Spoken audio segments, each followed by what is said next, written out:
Hello বন্ধুরা, সবাইকে শুভ সকাল। সবাই কেমন আছে? আশা করি ভালো আছে এবং সুস্থ আছে। তো বন্ধুরা, আমি সকাল সকাল একটা কাজ নিয়ে বসে পড়েছি। এই দেখো, আটা চালাচ্ছি এখন শুকচুলি রুটি বানাবো বলে। আর আমি একটু পরে বাবার বাড়িতে যাব, তো একটু কাজ আছে, সেই জন্য বাবার বাড়িতে আমি আর আমার ছেলে দুজনে মিলে যাব। আর তোমাদের দাদা ভাই আর আমার শাশুড়ি মা কী করছে তোমাদেরকে একটু দেখিয়ে দিই, চলো।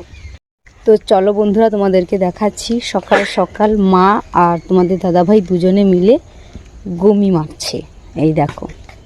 আর এই যে দেখছো, এটা হচ্ছে আমাদের মন্দির, বাড়ির মন্দির হচ্ছে লক্ষ্মীনারায়ণের মন্দির।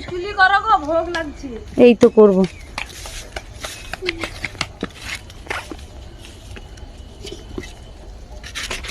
বাবারে,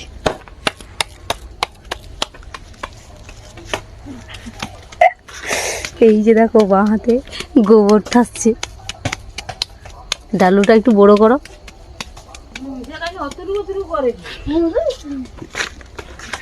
তো দেখতেই পেলে বন্ধুরা, ওরা সবাই কাজ করছে আর ওদের খিদেও পেয়েছে। বলতে বলতে প্রায় তো 7:30 বেজেই গেছে, তাই না? তো চলো ঝটফট করে আটা শুকচুলি রুটিগুলো করে নিই, তারপরে বাবার বাড়িতে যখন যাব তখন দেখাবো। বাবার বাড়িতে গিয়ে পৌঁছে, ঠিক আছে? টাটা।